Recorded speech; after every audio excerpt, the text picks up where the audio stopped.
Em 485 a.C., quando conquistada pelos babilônios, Israel era uma terra árida, onde os poucos camponeses que a habitavam davam duro para sobreviver. Esta era a terra que Deus havia prometido para Abraão, Isaque e Jacó, e aos seus descendentes para sempre. Toda a terra que você está vendo, darei a você, Abraão, e a sua descendência para sempre. A terra não poderá ser vendida definitivamente, porque ela é minha. O povo que orgulhosamente habitava a terra prometida foi dizimado, espalhado e levado à Babilônia, onde passou 70 anos, conforme predito por Jeremias. Toda esta terra se tornará uma ruína desolada, e vocês estarão sujeitos ao rei da Babilônia durante 70 anos. Muitos judeus haviam voltado a Jerusalém para reerguer o templo, mas o resto da cidade estava em ruínas, suas paredes derrubadas e portões queimados. Em meio à desolação, Deus inspirou o profeta Zacarias a proferir uma das profecias mais notáveis já registradas. Ela predizia o período bíblico conhecido como os últimos dias. Farei de Jerusalém uma taça que embriague todos os povos ao seu redor. Farei de Jerusalém uma pedra pesada para todas as nações. O cumprimento dessa profecia após o admirável renascimento de Israel em 1948 é constatado pelo mundo todo. Exatamente como previsto na Bíblia, ao invés de Nova York, Berlim ou Moscou, a pequenina Jerusalém é o fardo maior dos países do mundo. O peso que ela tem é tal que o Conselho de Segurança das Nações Unidas dedicou quase 1/3 das suas deliberações a Israel, que representa apenas 1/1000 da população mundial.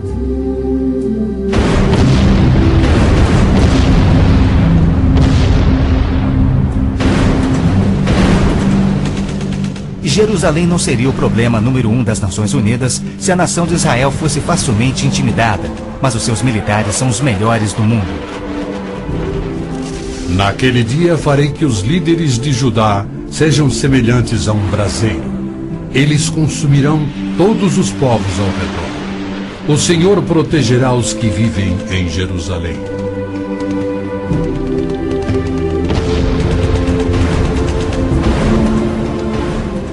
E exatamente como previsto, Israel tem devorado quem o ataca, vencendo todas as guerras, apesar de enormes desvantagens.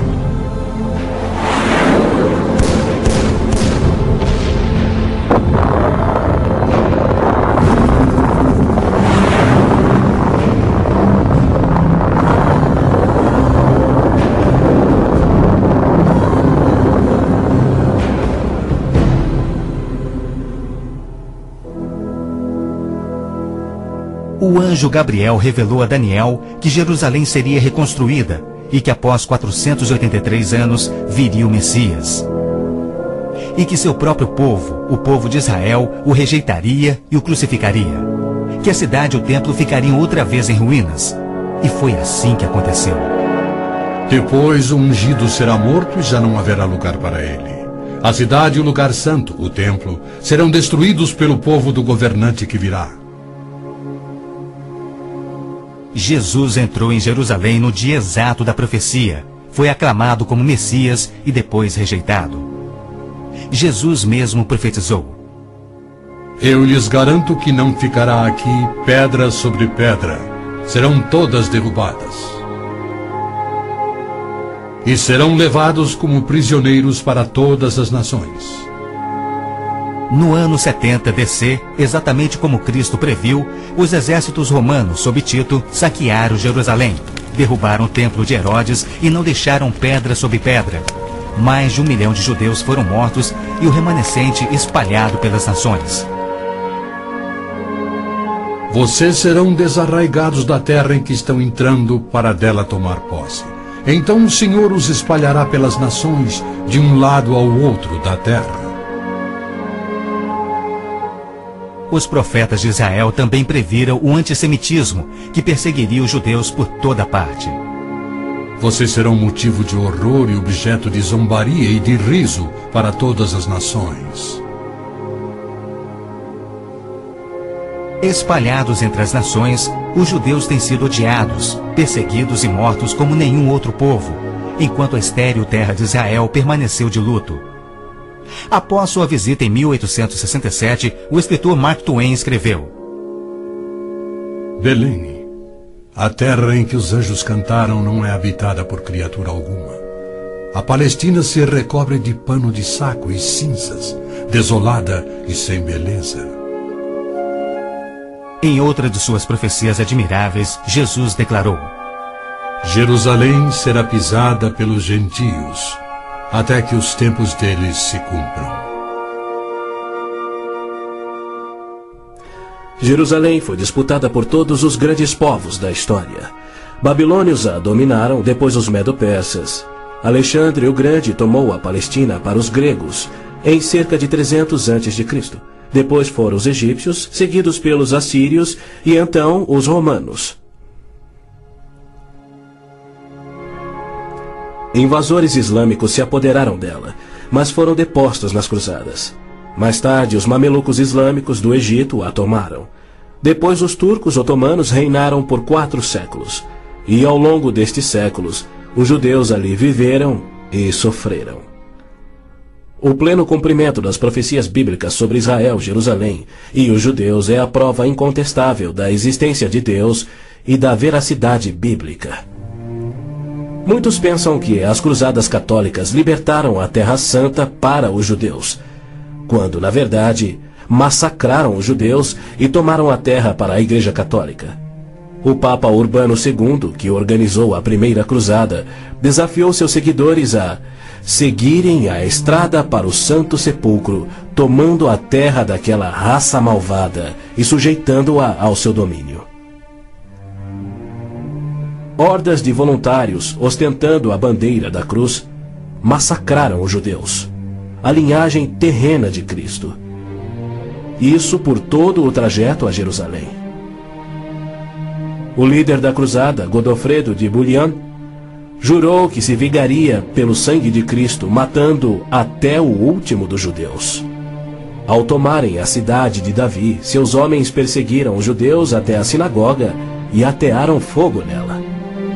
Os papas subsequentes trataram os judeus como leprosos sem qualquer direito.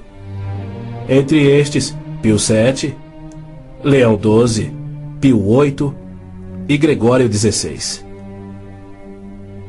O abuso de Hitler contra os judeus alemães antes da Segunda Guerra descortinou um antissemitismo fervilhante que se estendeu por todo o mundo.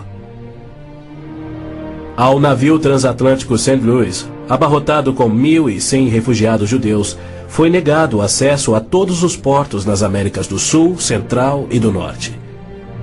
700 destes tinham vistos de imigração para os Estados Unidos, porém o presidente Roosevelt os enviou de volta para morrerem nos fornos de Hitler. Até mesmo a Suíça rejeitou os judeus, devolvendo-os aos seus assassinos, e serviu como banqueira de Hitler, guardando para os nazistas bilhões de dólares em ouro e dinheiro roubado das vítimas judias.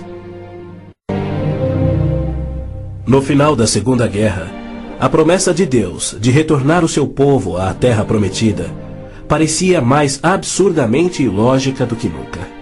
6 milhões de judeus perderam a vida no Holocausto de Hitler, um fato que muitos continuam a negar. Embora Adolf Eichmann relatou, enquanto prisioneiro, que o massacre dos judeus foi o maior de todos os crimes, a maior dança funesta da história da humanidade.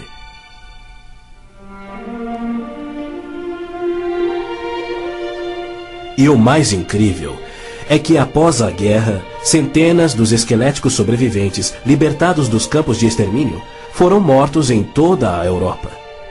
Porém, Deus não esquecera das suas promessas. De 1945 a 1948, apesar de um cruel bloqueio naval inglês, 10 navios antigos contrabandearam 70 mil sobreviventes do Holocausto para dentro da Terra Prometida.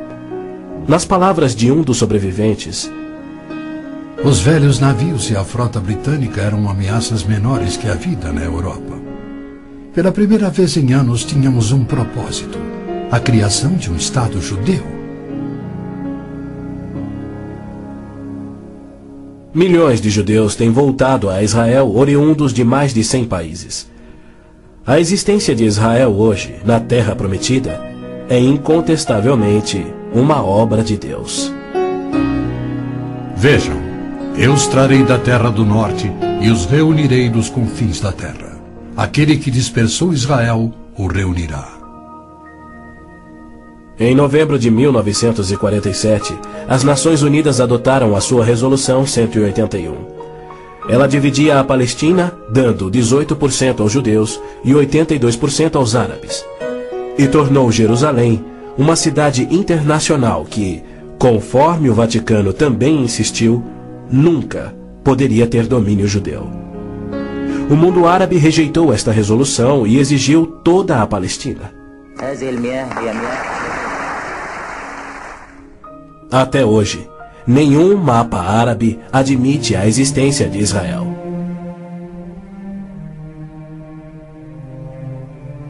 Em 14 de maio de 1948, Israel declarou sua independência. E foi imediatamente invadido por 6 nações árabes. Seus soldados eram várias vezes mais numerosos que os colonos judeus e tinham superioridade indiscutível em armas, tanques e aviões. Tendo recebido da ONU uma faixa estreita e indefensável de terra, rodeada de inimigos dispostos a exterminá-lo, Israel deveria ter sido aniquilado. Porém, para a surpresa do mundo inteiro, que torcia para os seus inimigos, os colonos israelenses derrotaram os que buscavam destruí-los, exatamente como Deus prometera. E assim tem acontecido em guerra após guerra, à medida que seus inimigos têm tentado aniquilar Israel. Sim, é isto mesmo. A aniquilação é o seu propósito declarado. Os muçulmanos têm como dever religioso a exterminação dos judeus. Eles sonham com sua destruição e promovem festividades para honrar os assassinos dos inocentes cidadãos de Israel. O fundamentalismo islâmico começa a varrer o nosso mundo. O próprio Maomé declarou: A última hora não virá antes que os muçulmanos lutem contra os judeus e os muçulmanos os matem. Mas por que a imprensa chama os terroristas muçulmanos de radicais e extremistas? Na verdade, eles apenas estão sendo fiéis ao islamismo. O Corão ordena: Não tomeis por confidentes amigos os judeus nem os cristãos. Matai os idólatras, os não muçulmanos, onde quer que os acheis. Capturai-os, acossai-os e espreitai-os. Líderes muçulmanos, religiosos e políticos ameaçam os judeus como fazia Hitler na TV, pelo rádio e alto-falantes nas ruas e nas mesquitas. Quando Gaddafi brada: a batalha de Israel será tal que Israel deixará de existir, ele fala por todos. O extermínio de Israel é transmitido aos muçulmanos desde o aleitamento. Um ministro da educação da Síria escreveu: O ódio com que doutrinamos as mentes dos nossos filhos desde o parto é sagrado. Um livro-texto de adolescentes egípcios declara: Israel não viverá se os árabes forem firmes no seu ódio. E um livro de pré-adolescentes diz: Os árabes não desistem de trabalhar em prol do extermínio de Israel. É uma loucura Israel tentar firmar acordos de paz com inimigos como estes, mas a pressão mundial o obriga a isto.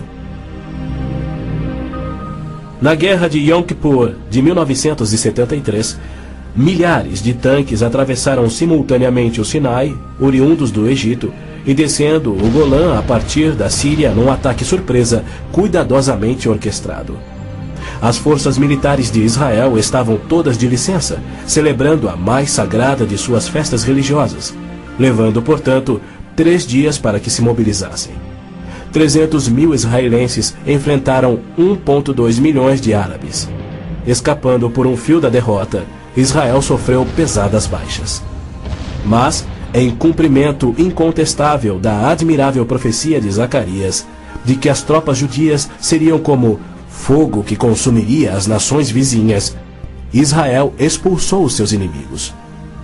Em retaliação por ter se defendido, 61 nações romperam relações diplomáticas com Israel, enquanto nenhuma nação repreendeu os árabes por seu ataque surpresa. Este tenso e custoso estado de alerta de Israel tem sido manipulado de modo a acusá-lo de perpetrador de violência infundada contra vizinhos amantes da paz. O antissemitismo é uma força motriz da mídia mundial, que é muito influenciada pelo dinheiro do petróleo. Não se veicula nenhuma crítica aos árabes e suas repetidas ameaças de extinção de Israel.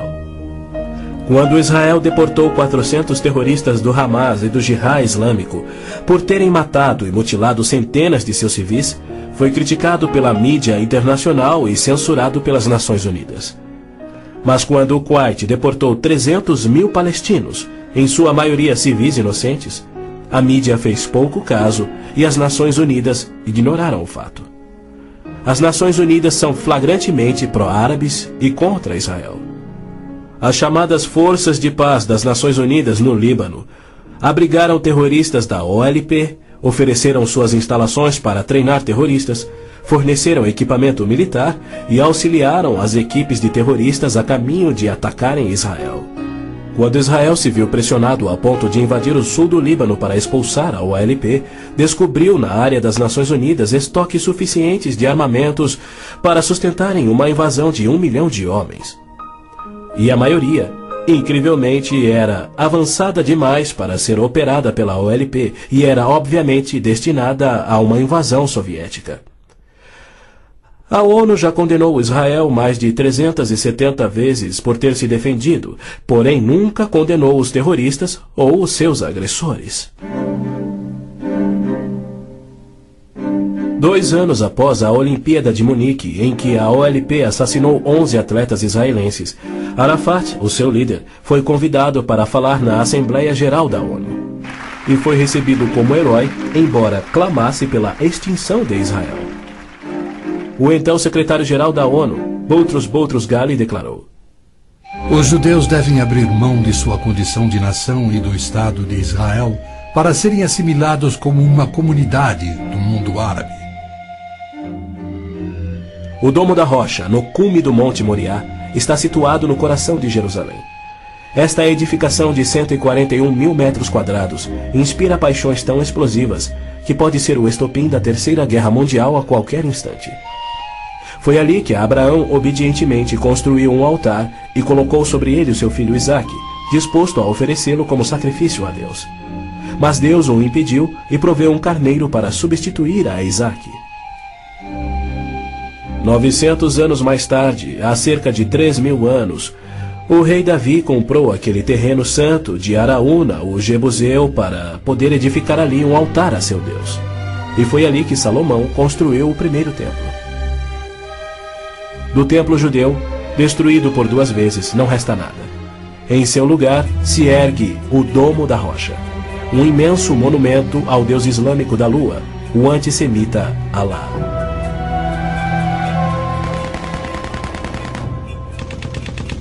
Em 1967,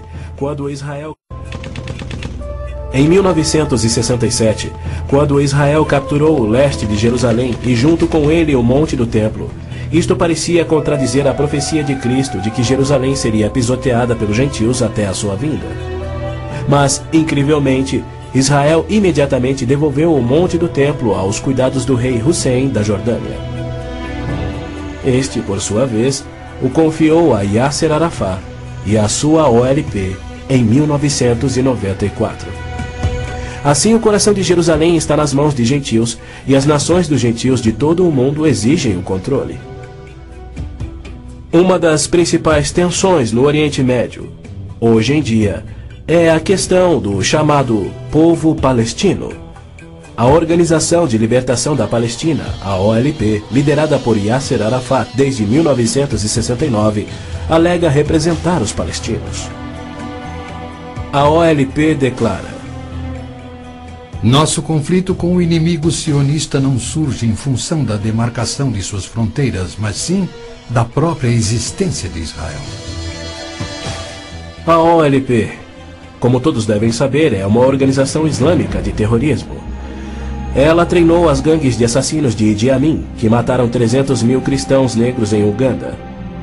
Na verdade, a maioria das organizações terroristas em todo o mundo foram treinadas pela OLP. Arafat cometeu seu primeiro assassinato aos 20 anos. Sob sua liderança, a OLP se tornou a maior, a mais rica, a mais violenta e a mais sangrenta das organizações terroristas já conhecidas. Em 1970, a OLP tinha 55 bases na Jordânia, e seu terrorismo contínuo contra os civis jordanianos era tão maligno que o rei Hussein a atacou com suas tropas de beduínos, e após semanas de sangrentas batalhas, expulsou a OLP para o Líbano. Ali, a OLP aniquilou as cidades cristãs de Damour, Beit Malá, Tal Abbas e outras. A mídia fez vistas grossas ao seu reinado de terror no Líbano. A imprensa internacional foi ameaçada e se manteve em silêncio. Os que ousaram divulgar a verdade tiveram mortes brutais. Larry Buckman e Sean Turan, da TV ABC, Mark Trion, da rádio belga Livre, Robert Pfeffer, da revista Der Spiegel, e outros. Cerca de 300 mil civis libaneses foram mortos e mais de 100 mil das jovens sobreviventes foram engravidadas por estupros da OLP antes que Israel a expulsasse. Porém, novamente, Israel foi censurado. Ladies and gentlemen, Mr. Arafat, Chairman of the Executive Council of the Palestine Liberation Organization, His Excellency Yitzhak Rabin, Prime Minister of Israel, the President of the United States. Quaisquer tratados de paz com a OLP têm como propósito único enganar Israel. O modelo que os muçulmanos seguem hoje foi dado por Maomé. Em 628, ele firmou um tratado de paz de 10 anos com sua tribo Quraysh, em Meca. 2 anos mais tarde, ele atacou Meca, matando os homens e escravizando as mulheres e crianças.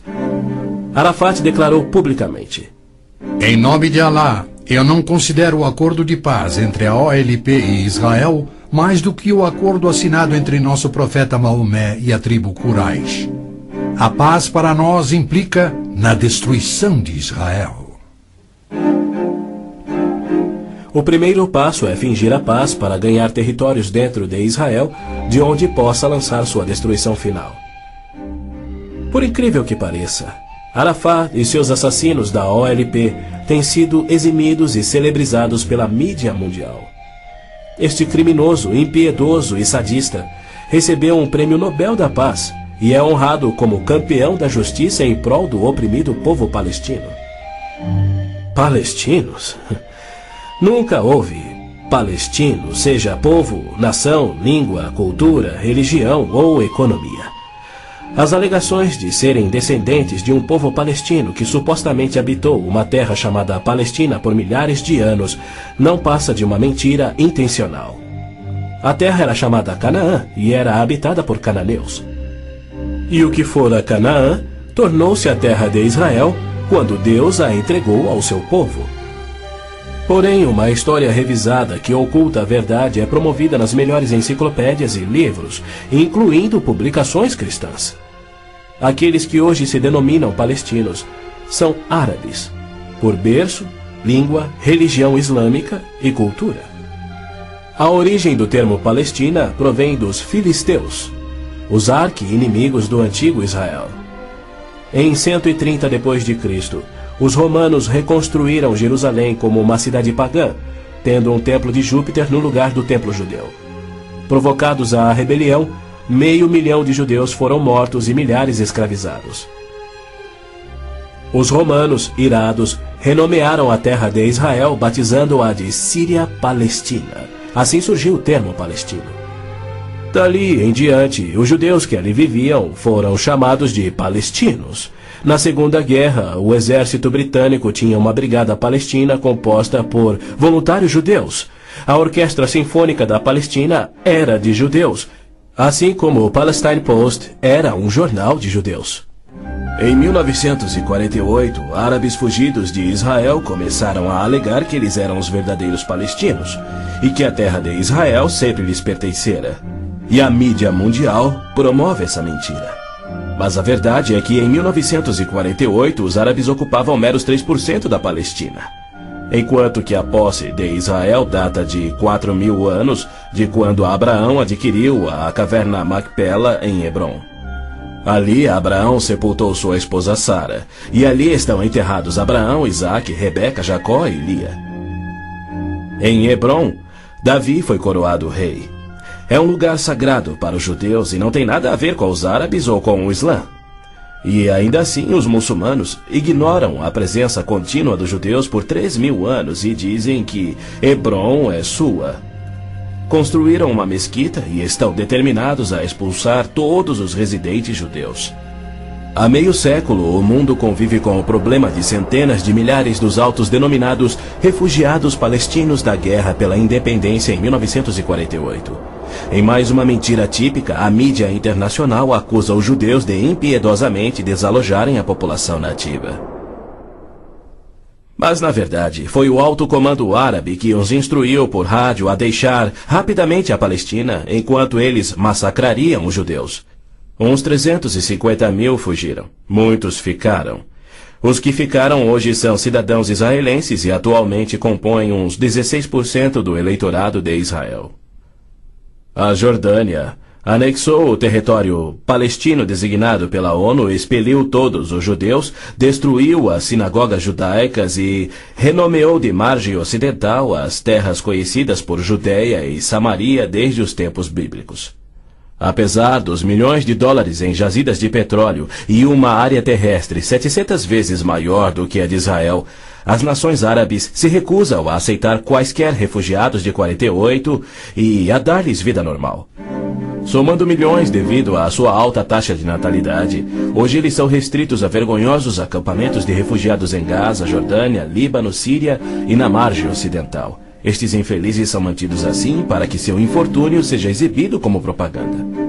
Por outro lado, o recém-formado Estado de Israel, cuja população somava 600.000, absorveu rapidamente 820.000 refugiados judeus que fugiam das terras árabes, onde por 13 séculos, desde o advento do islamismo, eram sujeitados a surras e cusparadas nas ruas e mercados. Centenas foram brutalizados ou mortos pelos muçulmanos em surtos imprevisíveis de violência e tiveram suas posses confiscadas.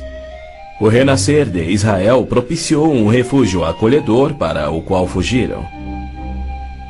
Israel já assimilou milhões de imigrantes. Mais de 1 milhão de refugiados ficaram sob o domínio de Israel nos acampamentos em 1967, na Guerra dos 6 Dias. Israel lhes oferece terras estatais, eletricidade, água, esgoto, pavimentação e escolas, e já construiu 9 complexos residenciais para abrigar 10.000 famílias. As nações árabes, incrivelmente, se opõem ao auxílio que Israel oferece aos seus refugiados. Ainda mais incrível é que as Nações Unidas adotam anualmente as seguintes surpreendentes resoluções. A Assembleia Geral exige que Israel desista da reintegração dos palestinos na faixa de Gaza. A Assembleia Geral conclama novamente a Israel para que se retraia de quaisquer ações destinadas à reintegração dos refugiados palestinos. Se formos analisar a história, Jerusalém sempre foi a capital de Israel e seus reis. Hoje em dia cedia ao seu parlamento. Porém, embaixadas estrangeiras se situam em outros pontos. Segundo o ministro das Relações Exteriores do Vaticano, em visita a Israel em 98, a presença de Israel no lado oriental de Jerusalém constituía uma ocupação ilegal. Em março de 1999, Israel foi advertido que a União Europeia não reconhecia a sua soberania sobre Jerusalém. Numa bula papal do Jubileu de 2000, o Papa João Paulo II rejeitou novamente a soberania israelense sobre Jerusalém. Em fevereiro de 2000, o Vaticano assinou um acordo com a OLP no qual se pedia garantias internacionais de que Jerusalém fosse mantida sob controle internacional. Os maiores inimigos de Israel são o Islã e o catolicismo romano. João Paulo II tem calorosamente recebido o fascínora Yasser Arafat, diversas vezes, até mesmo quando estava no auge de sua carreira como um dos assassinos e criminosos mais notórios do mundo. É claro que João Paulo II tem piamente condenado o antissemitismo, como lhe cabe fazer. Porém, ele se limita a se desculpar por atos cometidos por filhos e filhas da Igreja. E ele nunca, jamais, admitiu que os judeus e evangélicos martirizados na Inquisição o foram por política oficial da Igreja e seus papas. Roma insiste até em nossos dias que os católicos e não os judeus são o povo escolhido por Deus. Por exemplo, em 1928, um decreto do Vaticano se referia aos judeus como povo anteriormente escolhido por Deus. Em 1965, o Segundo Concílio do Vaticano declarou: a Igreja constitui o novo povo de Deus. A Roma Católica se denomina a Cidade Santa, a Cidade de Deus, a Cidade Eterna, títulos que Deus deu a Jerusalém. O interessante é que, ao invés de repreender Arafat por sua paixão por aniquilar Israel e suas crenças islâmicas anticristãs, o Papa aceitou seu convite para estar com ele em Jerusalém, celebrando a quem chamou de o nosso Jesus Cristo, entre aspas. Nosso Jesus Cristo? Segundo Arafat, Jesus foi um palestino que lutava contra Israel por sua liberdade, e o Papa apenas sorriu e o abençoou.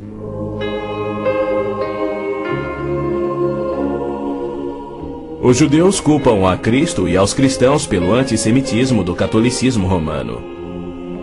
Mas o catolicismo, com seu falso evangelho de obras, sacramentos, purgatório e indulgências, não representa o cristianismo bíblico. Nenhum cristão verdadeiro poderia ser antissemita. Jesus foi um judeu. Inclusive, a Igreja Católica matou muito mais evangélicos do que judeus. O Papa Inocêncio III massacrou por completo a cidade de Béziers, na França. Morreram cerca de 60 mil cristãos albigenses. E segundo o Papa, foi o auge do seu papado. Os exércitos dos papas levaram um século para exterminar os albigenses, e o mesmo destino foi imposto aos valdenses, huguenotes, husitas e outros. No massacre de São Bartolomeu foram chacinados 70 mil huguenotes, mais 200 mil foram mortos depois e 500 mil fugiram da França para salvar a vida. E como estes, há muitos outros exemplos. Hitler não assassinaria os 6 milhões de judeus se os séculos do antissemitismo romano não tivessem preparado o caminho. Em 26 de abril de 1933, Hitler relembrou aos representantes do Vaticano, Bispo Börning e Monsenhor Steinmann, que por 15 séculos Roma considerara os judeus parasitas a serem exterminados, e que ele lhes oferecia uma solução final para o problema dos judeus. Antes de se tornar o Papa Pio XII, o cardeal Eugênio Pacelli, núncio papal da Alemanha, entregou dinheiro do Vaticano a Hitler para formar o partido nazista. Ao se tornar Papa, Pacelli enviou uma mensagem de apoio ao Führer. Ao ilustre Herr Adolf Hitler, Führer e chanceler do Reich alemão.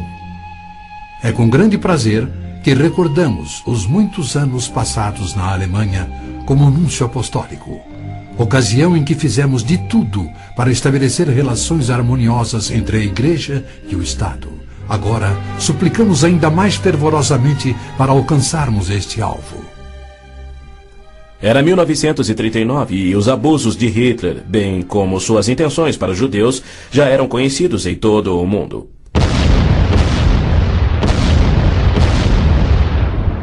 Foi em janeiro daquele ano que Hitler declarou que a guerra resultaria na, abre aspas, exterminação da raça judaica, fecha aspas. Die Völker noch einmal in einen Weltkrieg zu stürzen, dann wird das Ergebnis nicht der Sieg des Judentums sein, sondern die Vernichtung der jüdischen Rasse in Europa. Após 4 anos, em 22 de junho de 1943, enquanto pairava a fumaça de judeus incinerados nos céus da Europa, O Papa Pio XII, em contraposição à promessa de Deus, escreveu ao presidente Roosevelt tentando dissuadi-lo de tornar a Palestina em terra judia. Não existe precedente histórico para justificar o regresso de um povo a uma terra deixada 19 séculos antes. Se os hebreus desejam um lar, não seria muito difícil encontrar um território que lhes sirva melhor que a Palestina. Com o aumento da população judaica naquela região, graves novos problemas surgiriam. Sem precedente histórico, Deus o havia prometido. Pio XII nunca condenou o Holocausto em público. Tampouco buscou dissuadir Hitler do seu intento de aniquilar os judeus. Porém, ele se manifestou de forma bem enfática contra o regresso dos judeus à terra de Israel, que Deus lhes dera como herança eterna. Do mesmo modo, Pio X declarou em 1904: Não podemos reconhecer os judeus como povo.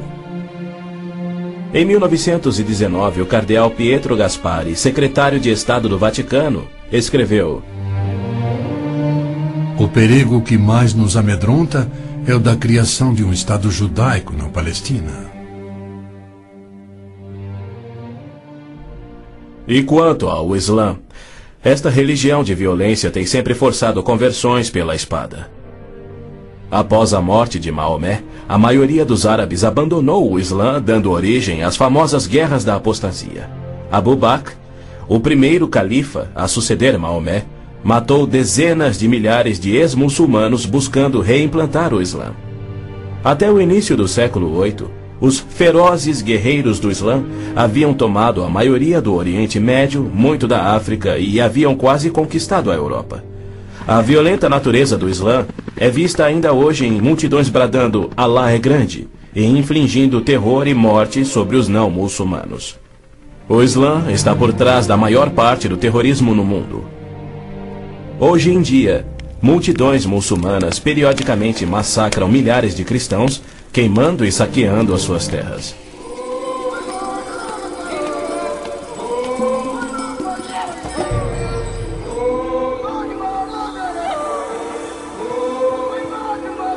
No sul do Sudão, milhões de cristãos negros estão sendo privados de alimento, escravizados e até mortos pelo governo islâmico do norte. É verdade que os judeus foram mortos durante as cruzadas, mas isso foi contra o ensinamento de Cristo e seu divino exemplo. Já os terroristas muçulmanos matam como forma de obediência a Alá, em obediência ao Corão e ao ensino e exemplo de Maomé. Qualquer estudioso muçulmano concordará ser o dever sagrado de todo muçulmano em todas as eras praticar guerra santa o quanto for possível para forçar o mundo inteiro à submissão ao Islã. O Corão mantém mais de 100 versículos sobre lutar e matar neste propósito. Porém, a mídia internacional insiste em descrever o Islã como religião pacífica. Tony Blair, o premier britânico, classificou o Islã dizendo ser sinônimo da paz, tolerância, além de uma força para o bem. Muitos políticos de destaque no Ocidente têm elogiado o Islã e seus caminhos pacíficos, e líderes religiosos também.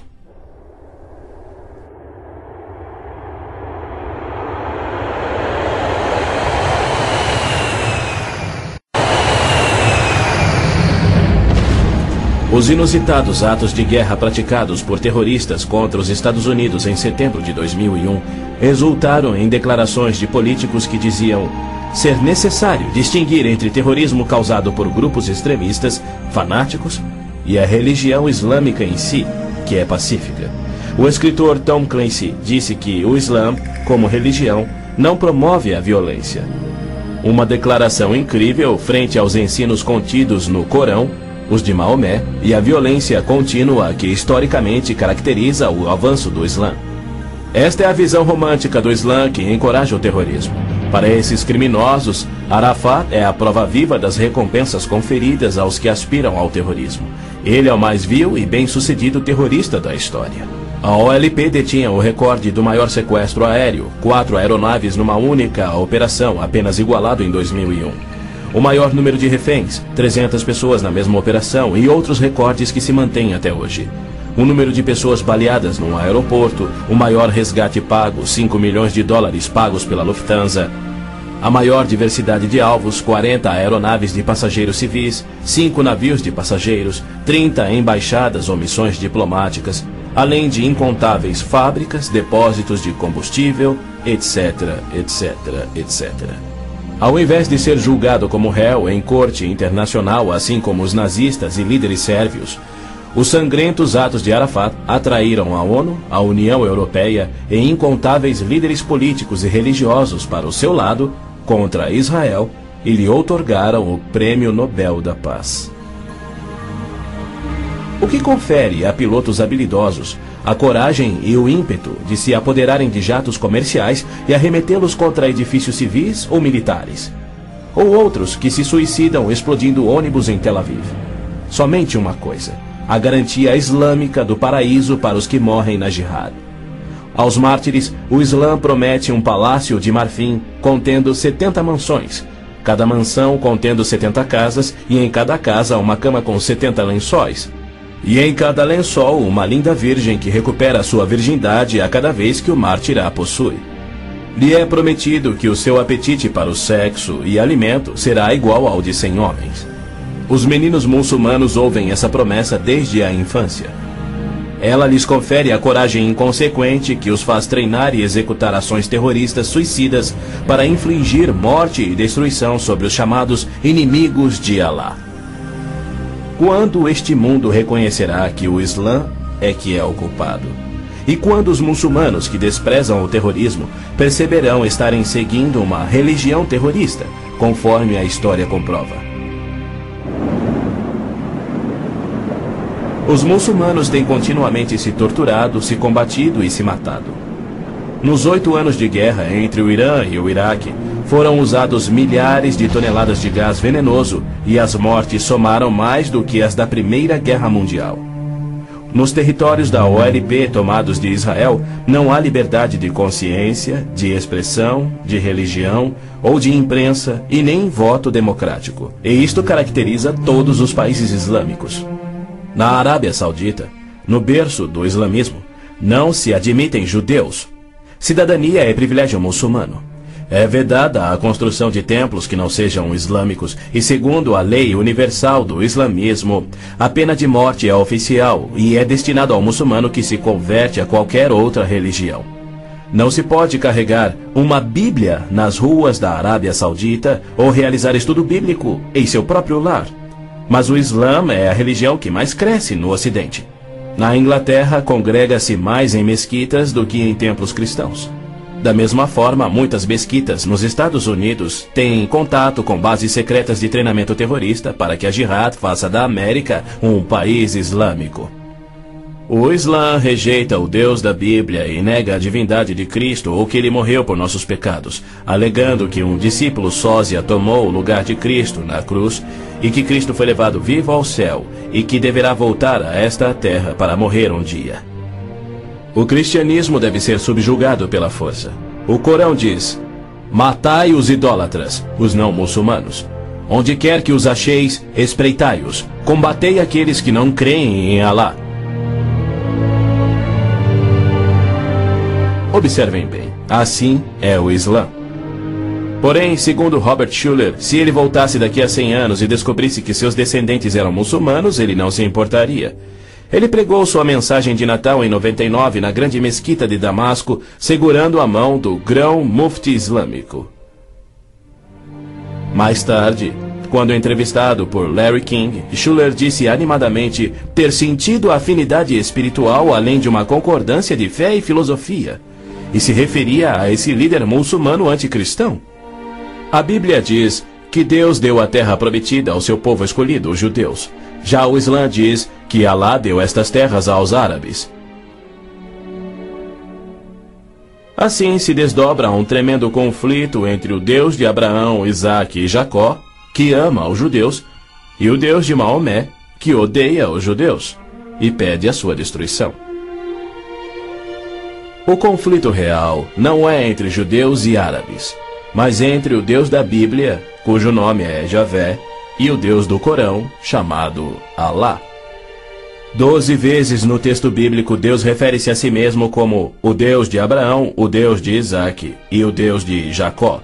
Então, Javé declarou a Moisés: diga aos israelitas, o Senhor, o Deus dos seus antepassados, o Deus de Abraão, o Deus de Isaque, o Deus de Jacó enviou-me a vocês.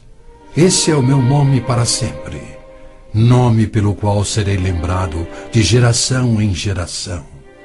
É Satanás que tem inspirado 3.000 anos de antissemitismo. Se os judeus fossem destruídos, o Messias não poderia nascer. Mesmo após a vinda de Cristo, se Satanás destruísse os judeus, Javé seria um mentiroso, incapaz de cumprir sua promessa de restaurar a terra a Israel, para que dali Cristo reinasse no trono de Davi na sua segunda vinda. A integridade de Deus tem a ver com a sobrevivência de Israel. Embora não conste uma única vez no Corão, há mais de 800 menções de Jerusalém na Bíblia. Dela é dito repetidas vezes ser o local em que Javé, o Deus da Bíblia, estabeleceu o seu nome para sempre.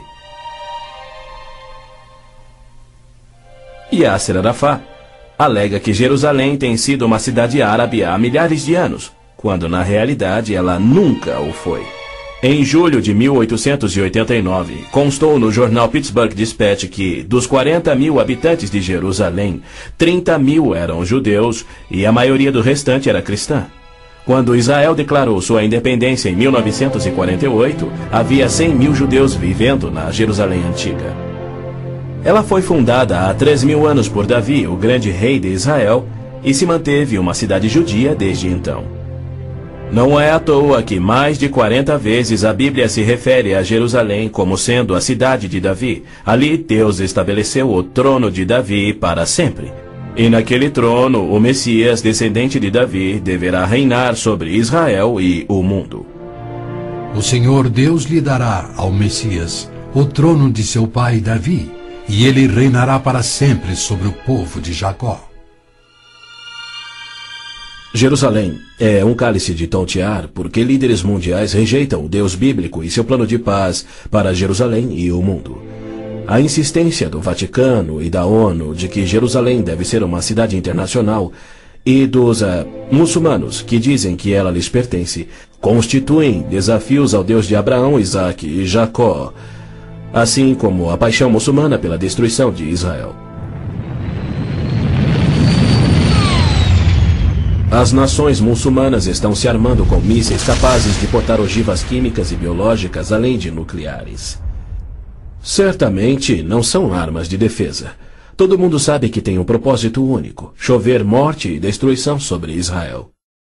A Síria já fabricou milhares de ogivas químicas, tem vastos estoques de armas biológicas e triplicou seu poderio militar e aéreo desde a Guerra de Yom Kippur em 1973. Israel também tem armas nucleares, atualmente posicionadas em modernos submarinos, e certamente não seria vencido sem utilizá-los. Era a isto que Cristo se referia quando, numa surpreendente profecia que antevia os armamentos modernos, ele alertou sobre uma destruição tão incrível que, se ele não intervisse para interrompê-la, não restaria vida na Terra. E se aqueles dias não fossem abreviados, ninguém sobreviveria.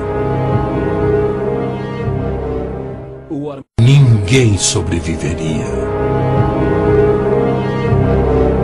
O Armagedon é tema frequente nas profecias bíblicas. A Bíblia descreve com clareza os eventos que anteciparão o Armagedon. Milhões de judeus já voltaram a Israel depois de serem espalhados entre as nações.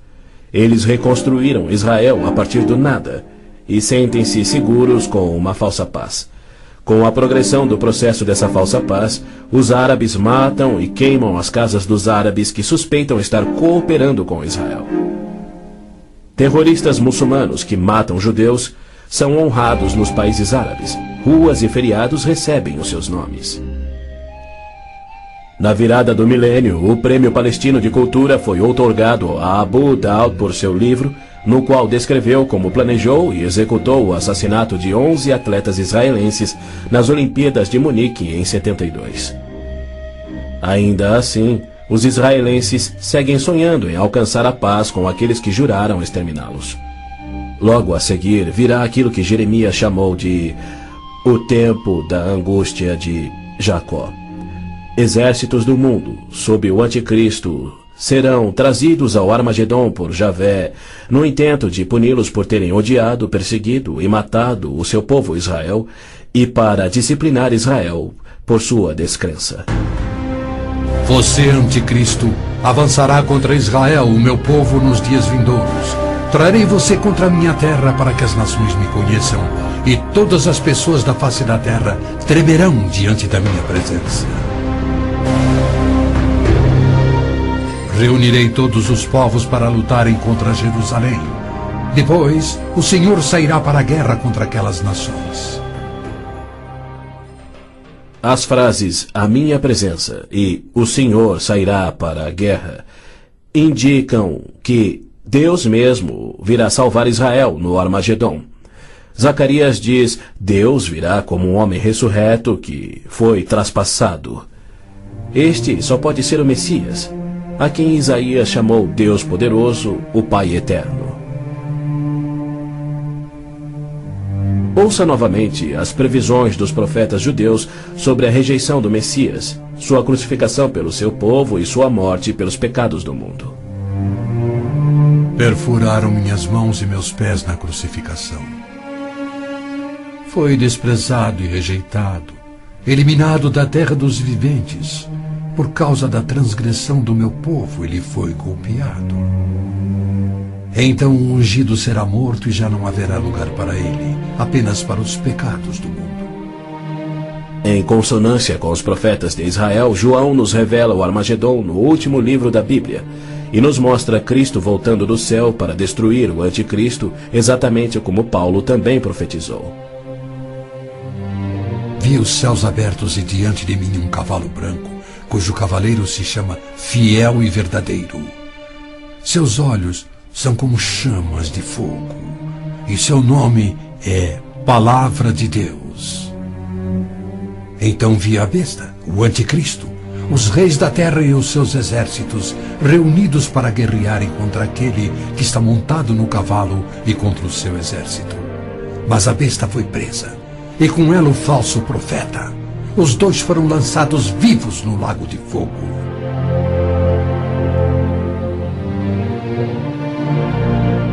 Antes do Armagedon, o anticristo irá confirmar um pacto de 7 anos, garantindo uma falsa paz entre árabes e judeus. Prometerá segurança a Israel, permitirá que Israel reconstrua o templo e reinicie os sacrifícios de animais, após um intervalo de mais de 1900 anos. O anticristo quebrará seu pacto, cessará os sacrifícios, colocará a sua imagem no templo, declarando ser Deus e exigindo ser adorado. Os que se recusarem morrerão. Com muitos ele fará uma aliança que durará uma semana. No meio da semana ele dará fim ao sacrifício e à oferta. Então será revelado o homem do pecado, chegando até a assentar-se no santuário de Deus, proclamando que ele mesmo é Deus. Foi-lhe dado poder para fazer que fossem mortos todos os que se recusassem a adorar a imagem. A que semana Gabriel se referia? Quando isso acontecerá? Ele disse a Daniel que após 70 semanas ou 490 anos, toda a profecia se cumpriria, Israel seria restaurado e jamais voltaria a desonrar a Deus. No final das primeiras 69 semanas de anos, ou seja, 483 anos, o Messias viria e seria morto. O tempo seria contado a partir da data em que o rei da Babilônia concedeu a autorização para a reconstrução de Jerusalém. A partir da promulgação do decreto que manda restaurar e reconstruir Jerusalém, até que o ungido, o líder, venha, haverá 7 semanas e 62 semanas. Neemias diz ter recebido autorização para a reconstrução de Jerusalém no mês de Nissan do 20º ano do rei Artaxerxes, ou seja, em 445 a.C. No domingo, 6 de abril de 32 DC, dia em que se completavam exatos 483 anos, hoje o chamado Domingo de Ramos, Jesus entrou em Jerusalém. Não num cavalo branco, conduzindo uma insurreição contra Roma, como os autoproclamados messias tentaram e os judeus queriam, mas num jumento, humildemente trazendo a salvação dos pecados, conforme Zacarias havia predito. Alegre-se muito, cidade de Sião. Exulte, Jerusalém. Eis que o seu rei vem a você, justo e vitorioso, humilde e montado num jumento, um jumentinho, cria de jumenta. Foi no dia 10 de Nissan, que era o dia em que os cordeiros pascais eram tirados do rebanho, que Jesus entrou em Jerusalém e apresentou ele mesmo ao seu povo. 4 dias mais tarde, quando Israel sacrificava os cordeiros, ele, o Cordeiro de Deus, cravado numa cruz, se entregou pelos pecados do mundo, cumprindo a profecia de Moisés. No 14º dia do mês, quando toda a comunidade de Israel irá sacrificar o cordeiro ao pôr do sol. É fato histórico indiscutível que Jesus entrou em Jerusalém num jumento no dia profetizado, foi aclamado como Messias, foi rejeitado por Israel e crucificado conforme os profetas haviam predito.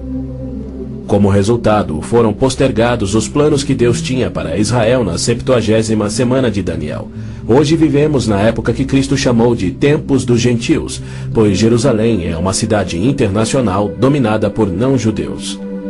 E Cristo tem construído a sua igreja, composta tanto por judeus quanto gentios que creem em seu nome.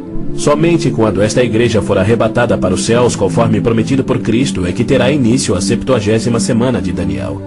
Israel tem profundos problemas espirituais e morais, há hostilidade entre judeus religiosos e seculares e uma desilusão crescente com o judaísmo, especialmente entre a juventude.